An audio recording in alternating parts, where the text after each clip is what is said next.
Então a gente vai trabalhar hoje com o livro Identidade Cultural na Pós-Modernidade, escrito por Stuart Hall. Esse é o Stuart Hall,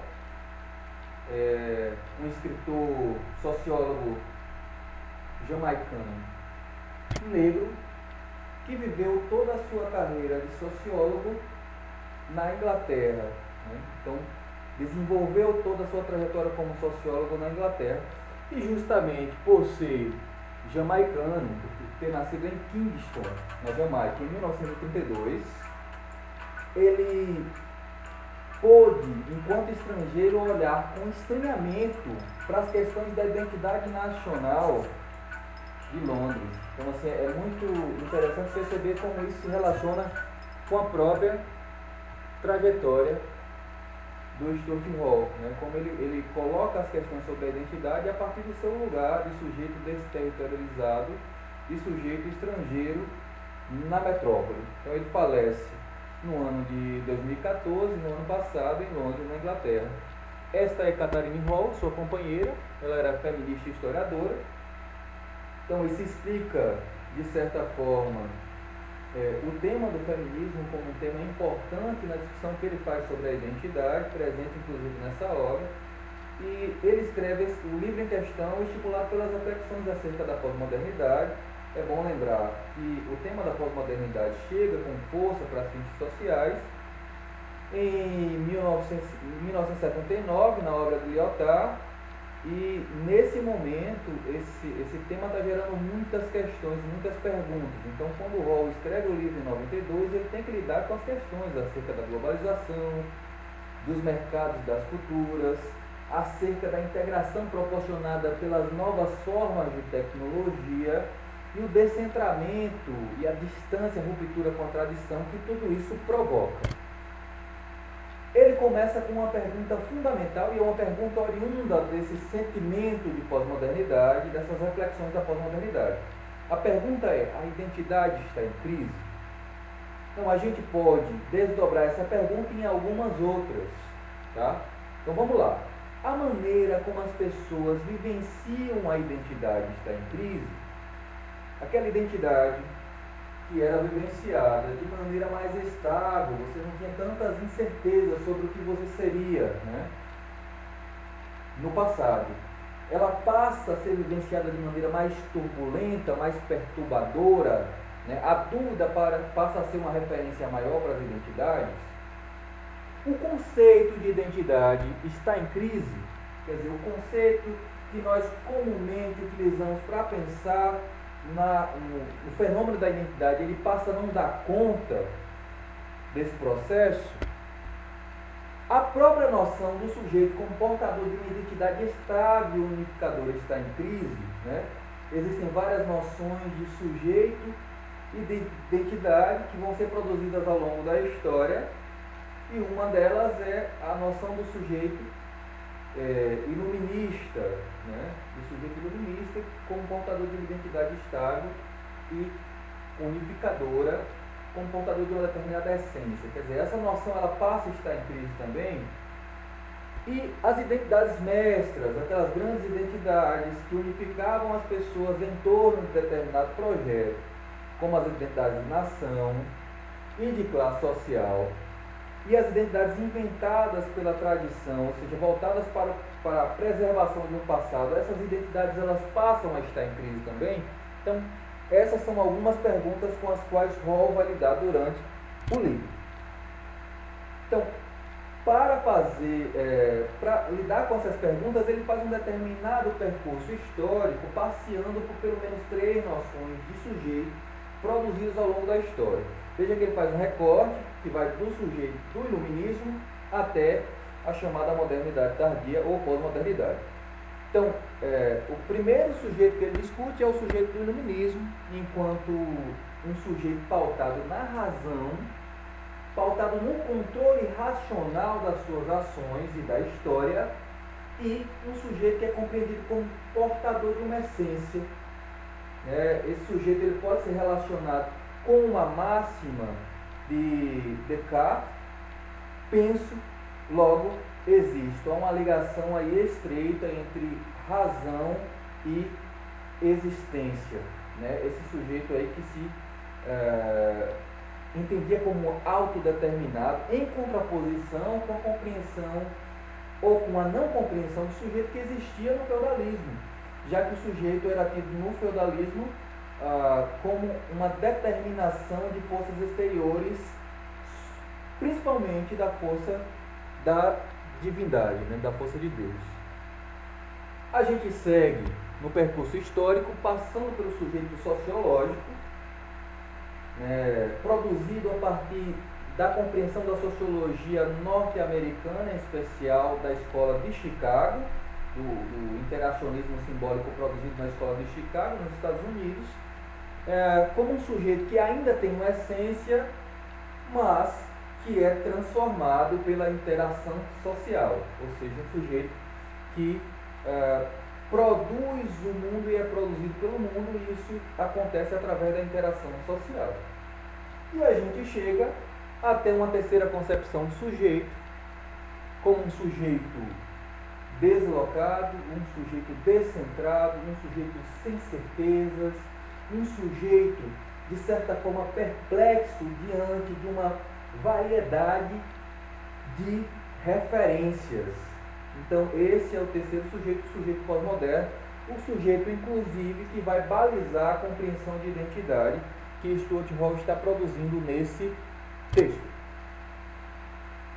Essa imagem expressa um pouco o que é o sujeito pós-moderno, integrando isso à própria globalização dos mercados e globalização dos estilos de vida e das culturas.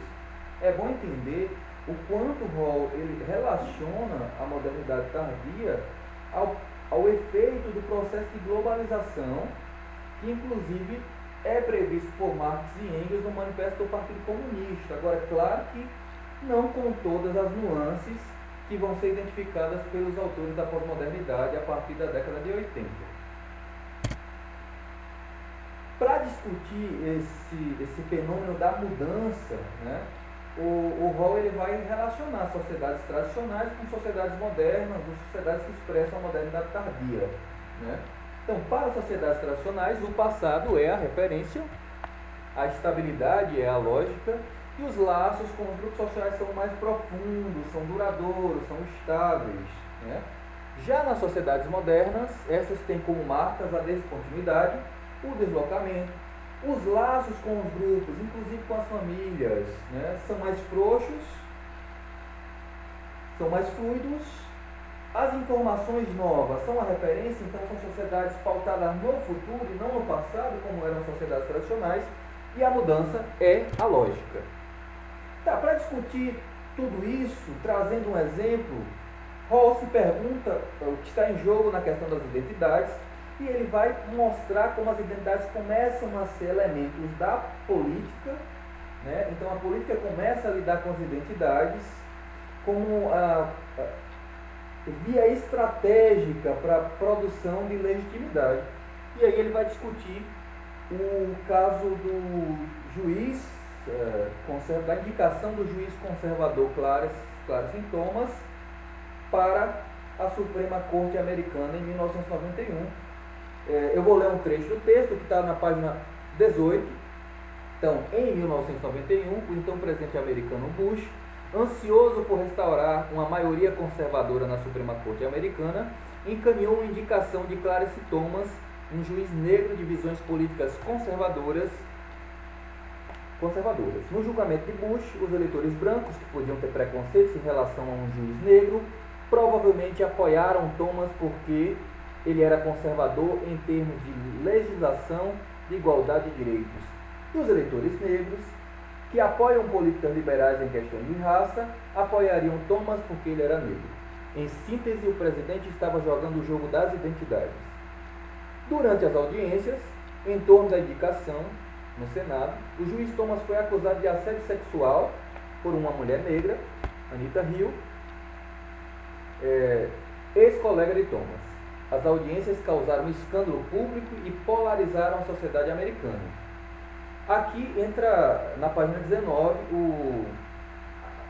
o trecho mais interessante que expressa essa nova configuração contraditória das identidades. Então, alguns negros apoiaram Thomas baseados na questão da raça. Outros se opuseram a ele, tomando como base a questão sexual. As mulheres negras estavam divididas, dependendo de qual identidade prevaleceria. Sua identidade como negra ou sua identidade como mulher. Os homens negros também estavam divididos, dependendo de qual fator prevalecia, seu sexismo ou seu liberalismo. Os homens brancos estavam divididos, dependendo não apenas de sua política, mas da forma como eles se identificavam com respeito ao racismo e ao sexismo. As mulheres conservadoras brancas apoiavam Thomas, não apenas com base em sua inclinação política, mas também por causa de sua oposição ao feminismo. As feministas brancas, que frequentemente tinham posições mais progressistas na questão da raça, se opunham a Thomas, tendo como base a questão sexual. Então, o Stuart Hall traz esse exemplo porque é bem interessante perceber aí que há uma erosão das identidades mestras como classe social e há uma emergência de novas identidades e que não dá para a gente entender que uma determinada identidade está definida a priori e que ela vai alinhavar todas as outras. As pessoas vão se posicionar de acordo com a interpelação da política de identidades. E esse posicionamento ele pode ser muitas vezes contraditório. Essa é uma expressão dessa análise de Hall sobre as identidades no contexto da modernidade tardia. Então, Hall fala na sequência de 5 grandes descentramentos que proporcionaram essa situação nova das identidades. Então, são 5 grandes descentramentos. O primeiro é a interpretação que Althusser e outros autores fazem da obra de Marx. É bom lembrar que Althusser é um estruturalista, determinista, mas que tem uma contribuição interessante, segundo o autor. Então, o Althusser parte de uma perspectiva em que Marx diz que os homens fazem a história, mas apenas sob condições que lhes são dadas. Então, com base nisso, Althusser propôs um esquema teórico que pressupunha que não há essência universal de homem, que não há uma essência como atributo de cada indivíduo singular, que seria o sujeito real. Veja que isso isso desconstrói o sujeito do iluminismo, né? O sujeito portador de uma essência. Isso é contraposição a esse sujeito portador de uma essência. O segundo grande descentramento seria a descoberta do inconsciente de Freud, né? Que sinaliza que existem processos psíquicos de fundo inconsciente com lógica muito diferente da razão. E essa compreensão arrasa com o sujeito do penso logo existo, que é o sujeito do iluminismo. E aí mostra uma origem contraditória e tensa da identidade, vivida muitas vezes como uma fantasia de si mesmo, através de processos de cisão, divisão, na relação com o pai, com a mãe, com as representações das normas, com a introjeção das leis. Nisso que a gente pode chamar de fluxo contínuo desejo versus culpa. O terceiro grande descentramento seria a proposta da linguística estrutural de Saussure. Então, Saussure fala que nós não somos, em nenhum sentido, os autores das afirmações que fazemos ou dos significados que expressamos na língua, porque a língua preexiste a nós. Nós temos que usar as regras, ou seja, uma estrutura já dada para nos expressar. Isso é interessante e aí é um certo deslizamento na compreensão que Derrida tem de Saussure e que sinaliza que, apesar de nossos melhores esforços, nunca podemos fixar o significado final de nada, incluindo nossa identidade. Então, essa estrutura linguística, essa estrutura de representação que existe antes de nós, se sobrepõe a nós. O quarto grande descentramento é a noção de genealogia do sujeito a partir de Michel Foucault. Então, a análise que ele faz do surgimento do poder disciplinar, do impacto do poder disciplinar na vigilância, na política dos corpos, na governamentalidade, a partir do século XIX. Então, isso faz com que se produz um ser humano que possa ser tratado como um corpo dócil, como um poder que expressa um poder capilarizado, de cuja engrenagem o sujeito é parte ativa e reprodutiva. Tá? Esse seria o quarto grande descentramento. E o quinto grande descentramento vem justamente do feminismo como crítica teórica e movimento social. E aí ele sinaliza que o feminismo ele inova porque ele afirma dimensões subjetivas e objetivas na política, né, porque suspeita de formas burocráticas de organização e preferem a espontaneidade, porque trazem como traço forte da sua expressão política as questões culturais e porque refletem o enfraquecimento da organização política em torno da identidade mestra de classe social. Então, apela para uma política, para uma identidade social do seu sujeito e instaura, então, uma determinada política de identidades que, inclusive, vai reverberar e vai interagir com os movimentos negros, com os movimentos ecológicos. O feminismo começa a questionar, inclusive, dimensões que não eram questionadas na política, como a dimensão doméstica, né?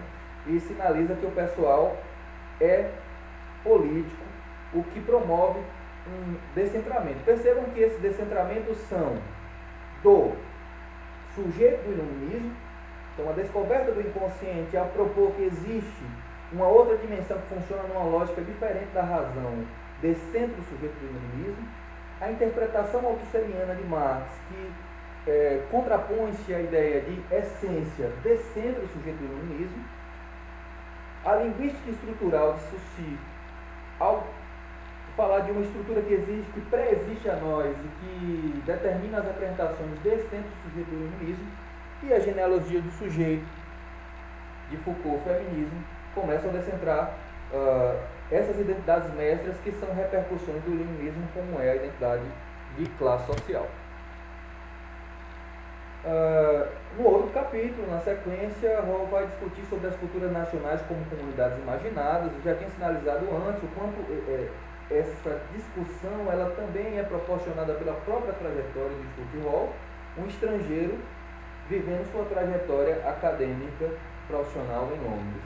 Então ele vai sinalizar na página 48 que as identidades nacionais não são coisas com as quais nós nascemos, mas pelo contrário são formadas e transformadas no interior de uma representação, e isso tem repercussões bastante interessantes, né? Então vamos pensar a identidade nacional não somente como uma entidade política, mas como uma entidade que produz sentidos continuamente, né?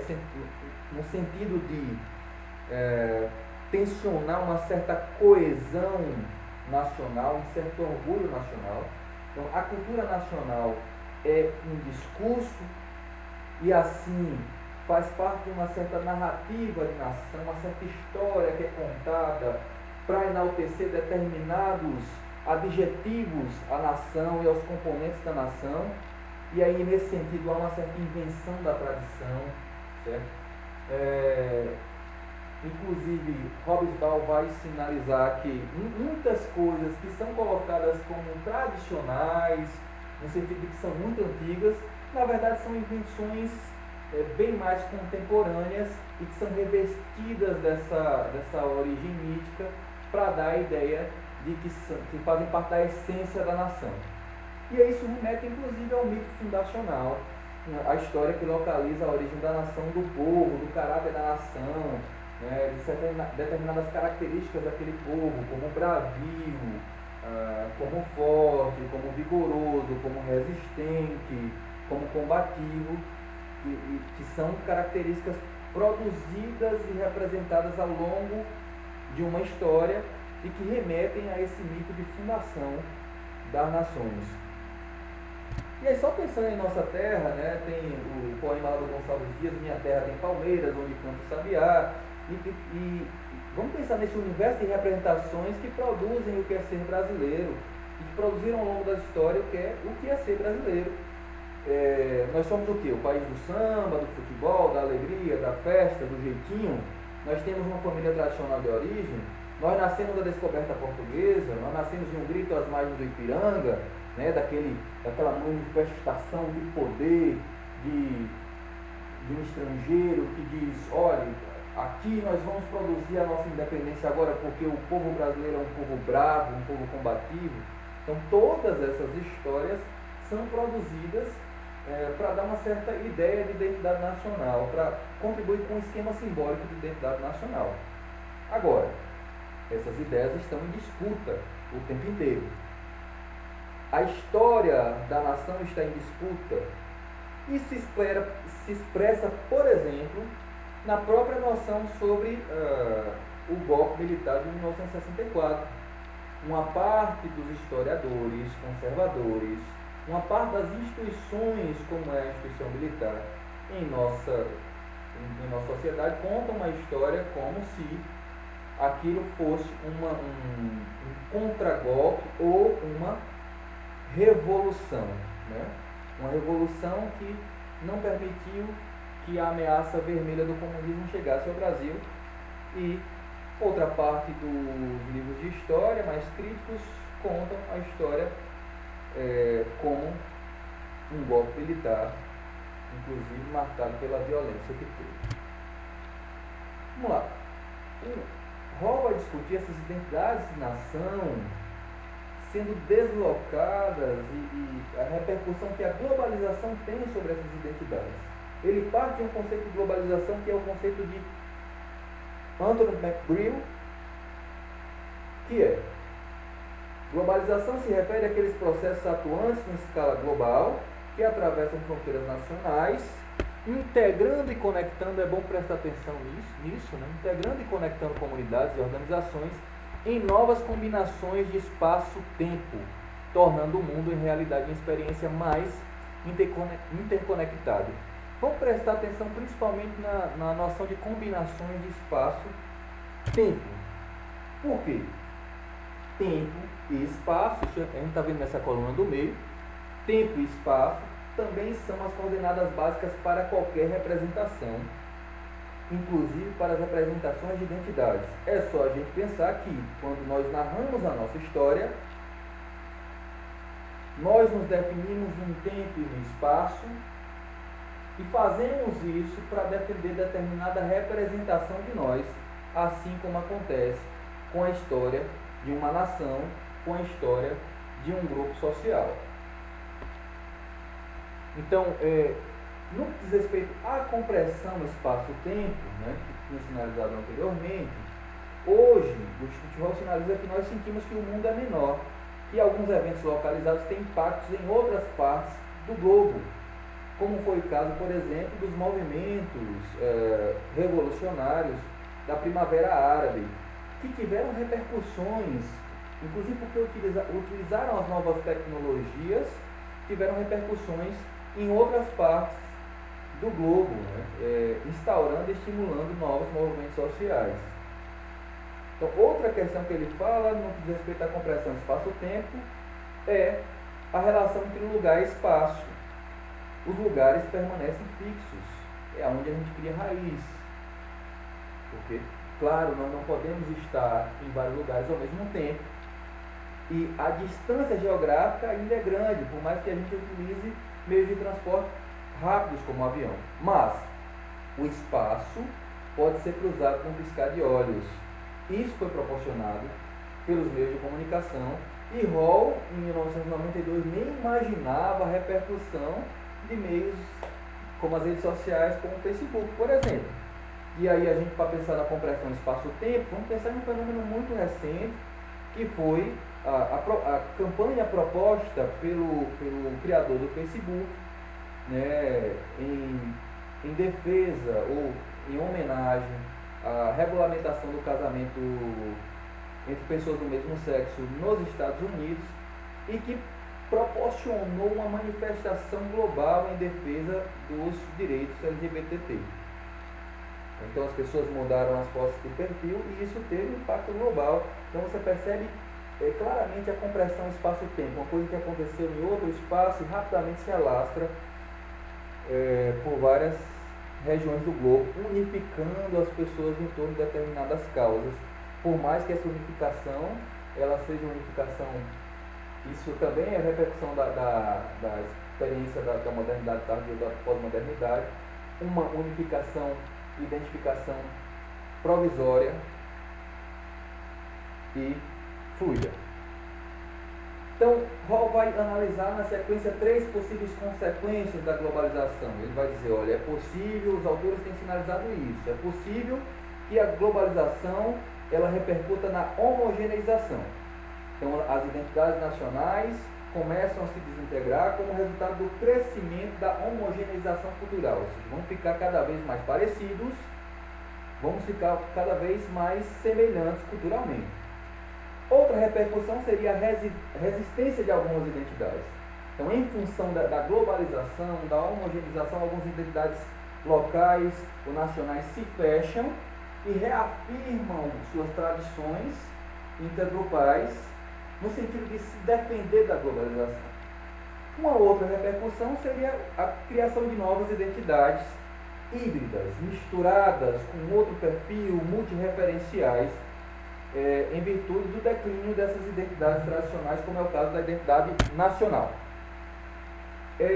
Existem também, e isso é analisado por Hall, 3 contratendências à tese da homogeneização. Ele vai situar essas 3 contratendências porque a homogeneização vai ser uma tese forte no debate sobre a globalização. Então ele vai dizer, olha, é possível que a diferença ela seja exaltada como viés de consumo, porque o capitalismo ele utiliza dos meandros da diferença como a possibilidade de expandir os mercados. Outra coisa, é possível que a globalização seja distribuída muito desigualmente ao redor do mundo. É claro que a globalização ela é um fenômeno ocidental e aqui a gente entra no terceiro ponto. Então ela parte do centro para as periferias do mundo, por mais que essa noção dualista de centro e periferia seja contraditória, mas ela parte da Europa, ela parte dos Estados Unidos e aí caminha para a periferia do mundo. Então, sendo um fenômeno ocidental, ela vai chegar desigualmente nas diversas partes do mundo e vai haver resistências, é claro. Resistências e vai haver também uma assimilação, muitas vezes, a partir de um referencial já dado. Então, se produz uma nova compreensão, uma nova forma de fazer, uma nova forma de identificar-se diferente da forma homogênea. Isso poderia resultar em pelo menos 2 formas de identidades novas, né? Que para Hall é hibridismo, ou seja, o surgimento de novas identidades multireferenciais, né, que partem de referências múltiplas, complexas e às vezes até contraditórias, ou a retomada de identidades locais, comunitárias ou nacionais, o retorno à ideia de essência de tradição.